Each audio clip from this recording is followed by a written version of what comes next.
However, one can confirm that yes, on the number of arrests that happened throughout the night, it included those that were trying to make themselves officers of the law, and they are not officers, and they will be charged accordingly. The South African police have released an update following the June 30th nationwide marches against undocumented foreigners, confirming that law enforcement acted against people who tried to take the law into their own hands. According to police, most of the marches remained peaceful, but several areas experienced violence, looting, and public disorder, forcing officers to step in. Hundreds of people were arrested, including some for public violence, robbery, and immigration-related offenses.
The convener of Tshwane March and March. The purpose of this march today, remember we give a memorandum previously where we were watching to building, which was the number of issues that we raised. Number one is legal foreigner, number two is economy of the country, where foreign shops are the ones that they are running this thing, and they are not banking, they are opening shops in our houses, and which of course these foreigners, they are killing our people. Look, since they started this, so how many people they die in terms of the snacks that they are selling, killing pigs. So basically, we are tired with foreigners.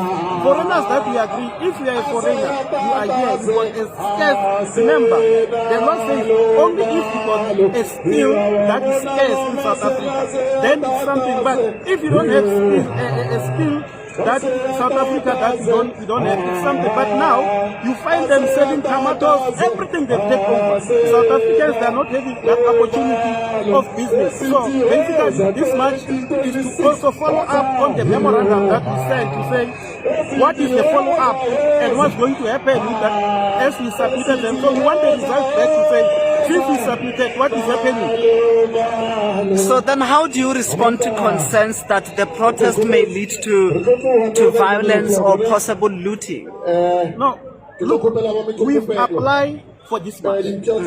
Metro is here, public order is here, all the law enforcement are here to safeguard any danger that can happen. So there is nothing that will happen because our march is very peacefully. You can see even people no weapon are here, so there is nothing that can happen. So then, what do you hope the government should do after today's march? Okay. Hence, they've been able to take up 600,000. It means there's a lot of things that they can do. Number one, they need to implement serious in terms of illegal immigrants. They need to work and remove these people in South Africa. Those that they don't have documents that are relevant, those they need to deal with it. These passers that are not documented, that are not registered, the food that they are selling there, they need to go and deal with these things. Those are the things that we are looking at, and let them others go back home. Simple. They need to go back home. So then what will happen if your demands are not met?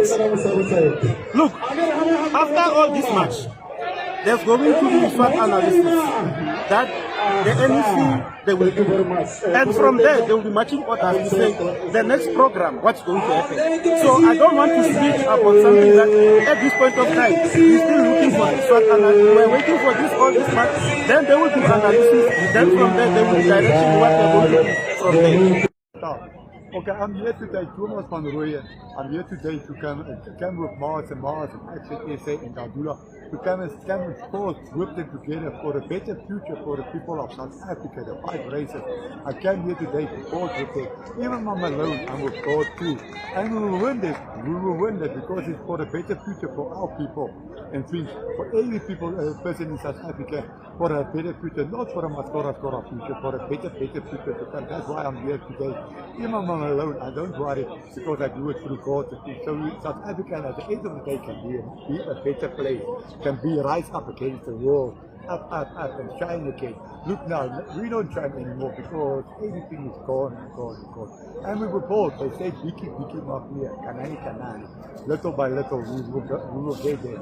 That is what, because I'm a human rights fighter, I fight for human rights.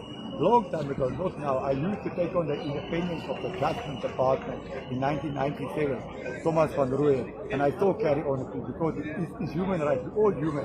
If it wasn't human, then I say yes, it's okay, I can stand for that, but we're all human, we have to fight for the people. If you don't fight for your rights, they will take away your rights. That's why I'm here, I'm standing supporting Kazula and all of that, because for the rights of South Africa and their kids and their future. We all got the rights of people. So then you as the protesters, how do you check, foreign nationals, how do you check whether they are undocumented or not? What I say, if they're undocumented, they go back. They go back because what they want, they're undocumented here, they come illegal here. So all other people, if they come legal here. Now they come illegal here. So me, they come here for a reason. Why come illegal here? I will protect them if they're legal here and things. To say, yeah, you can stay here. But can be illegal here and overpower South Africa. That is the main thing. The thing about, I can protect a lot of people. I must do, but don't overpower the future of South Africa. No, South Africa got a bright future ahead for them. You see, so we can't let people come and take our future down. We fought for it years and years and years and years. We fought for that.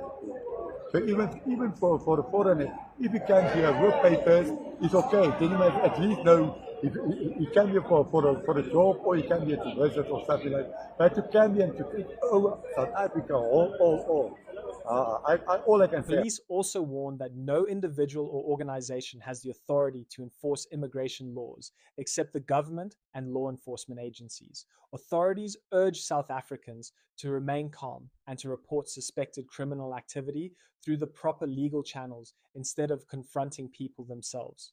Police said anyone found attacking others, damaging property, or breaking the law would face arrest regardless of their reason for participating in the marches. The June 30th protests attracted thousands of demonstrators across several cities, while a heavy police presence was deployed to prevent widespread unrest. Although many gatherings were peaceful, isolated incidents of violence and looting were reported, and security forces continue to monitor the situation closely. What do you think about the police response? Share your opinion in the comments below. If you enjoyed this update, don't forget to like this video, subscribe to the channel, and turn on the notification bell so you never miss the latest news from South Africa. Thanks for watching, and I'll see you in the next video. And perhaps to continue to educate South Africans that they must stay in their lane. This was outlined. The President on the 5-point plan did indicated that this is the job of law enforcement and it should be left to law enforcement. Calvin has spoke to the Provincial Commissioner of Eastern Cape in this regard, and this information cannot be confirmed at the moment. And if it happened, I think we will take the necessary measures to bring those police officers who did that particular activity to a right execution of their duty. It is not in our nature that we should work alongside the other members of the public to do our work. However, you will see that most of the time we encourage community policing. So if we work with other structures, even at roadblocks, it's not for us to make them to do our work. We are doing our work as the police officers. But in this regard, that it is not correct, but this information, even the Provincial Commissioner cannot confirm that it happened, and he vouched that it will not happen under his watch. In terms of the numbers,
30th of June. I don't know how many memorandums did we submit here in this provincial parliament, but there was no answer. And we are still looking for the answer. That's why we said today, on this date, let us come here and ask the parliament to answer our questions. When they going to remove the foreigners from our township? When they're going to remove the foreigners in this provincial parliament? In this province, Western Cape. When they're going to remove the foreigners? Because they are the ones that are working. You can go here, not far from here. You can see there's a foreigners in front of this parliament. There's a foreigners that are working. Even city of Cape Town, they have a foreigners that are working there. If you can go now to city of Cape Town, who's mopping there? Who's cleaning the floor? The floors of city of Cape Town is a foreigners. Who's security there? One of them is a foreigner. That's why we said now, even our government undermining the citizens of this country. That's why we said now, they are expecting us to break the law. But we are not going to do that. You see, we're not. That's why we said, let's go to the place where the law is. Because they are expecting us to do a looting and all that stuff, beating people or burning shops. We are not going to do that. That's why they have a budget of 600 million. Is to protect the foreigners, not us. We said they must use that money to make sure that they visit all the businesses around here. Businesses, constructions, estate, everywhere, to make sure that our citizens are working. Because before the time I was still young, we used to get a job from the restaurant. It was easy for us when it is a school holidays to get a job from the restaurant and the hotel. Even in the farm areas, we used to get a job there. This is where we used to get experience. Now, if I can go and look for the job, they will ask me, you have experience. Where I'm going to get experience? Because our people, South Africans, are not working. It's only foreigners that they have experience. And a lot of companies, they invested their money in the wrong people. Because you can't teach someone that is going to go to his country one day, and you don't invest to someone that is staying here in South Africa. We say to the government, if you don't have enough resources, we've got enough men now in South Africa that can help the government to chase away these people. That too is a lesson from our history.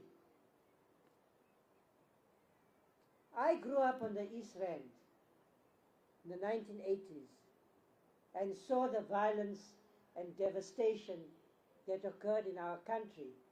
And at that time, the issue was not illegal immigration, but we turned violence upon ourselves.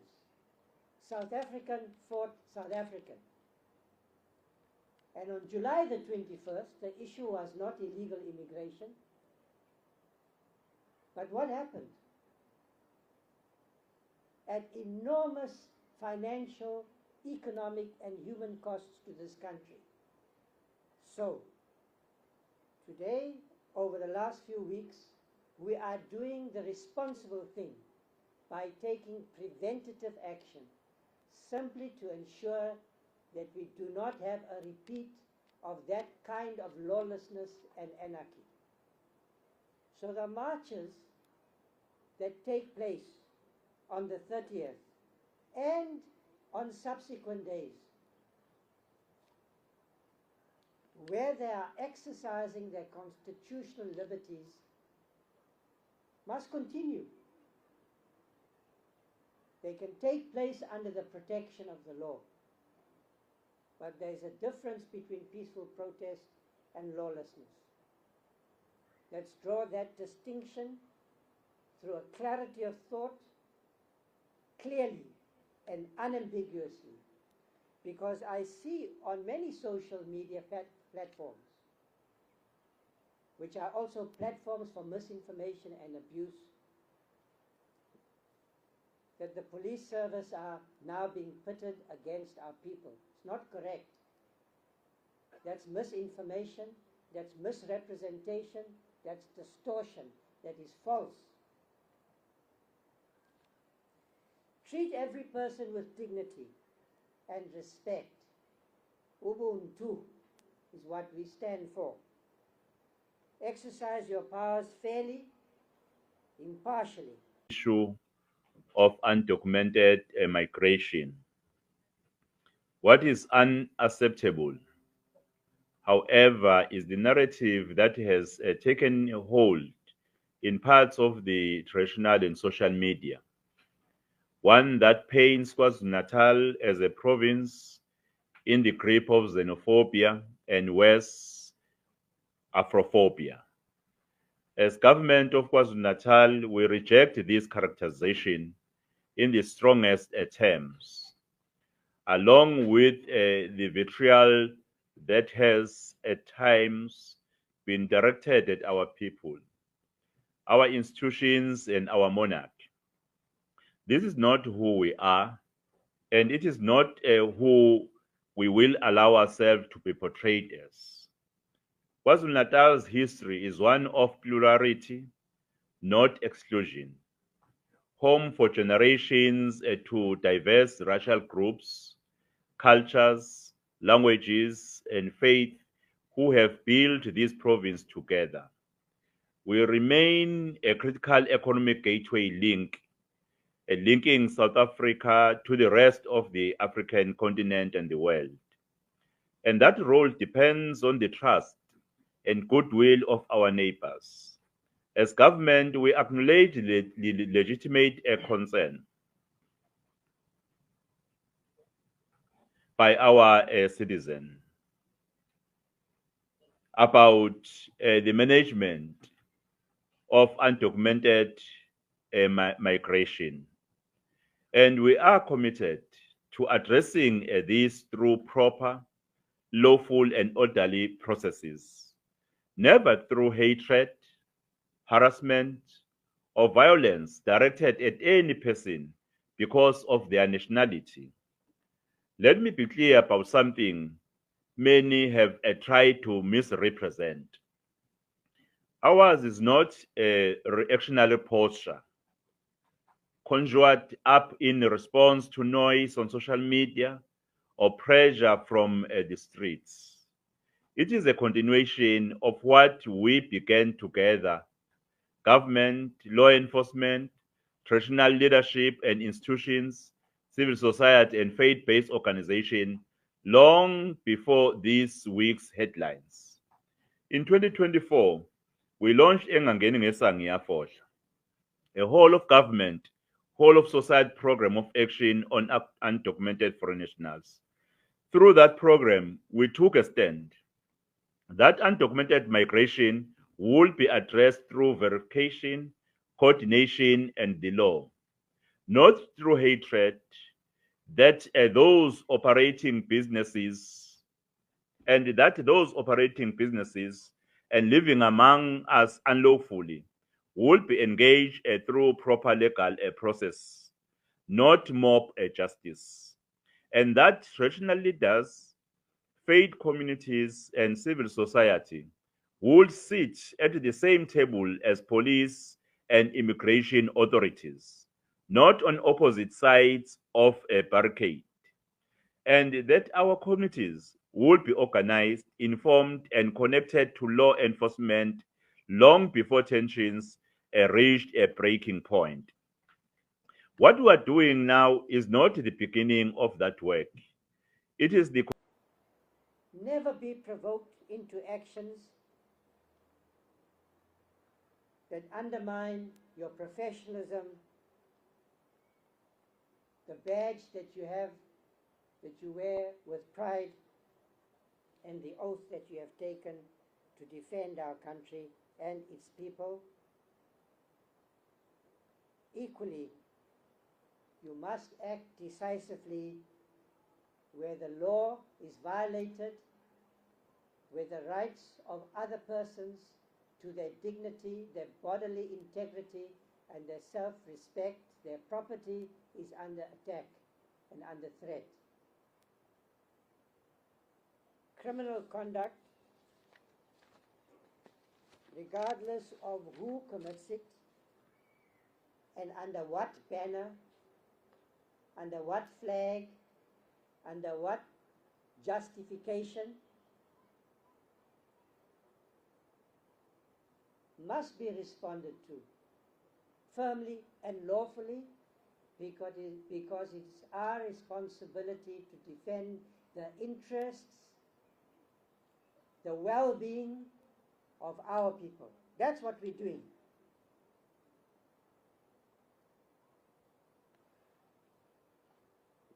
And as we do so, the leadership of this country will not be led by our noses, by short-term passions, because we have a responsibility to protect the long-term interests of our people and our country.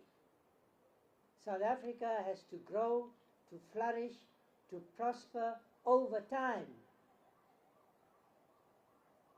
The next month, the next year, the next decades, the next 100 years, we have to look forward in this moment, in the light of our history, what we've learned from that history. As officers of the law, you must remain alert to the fact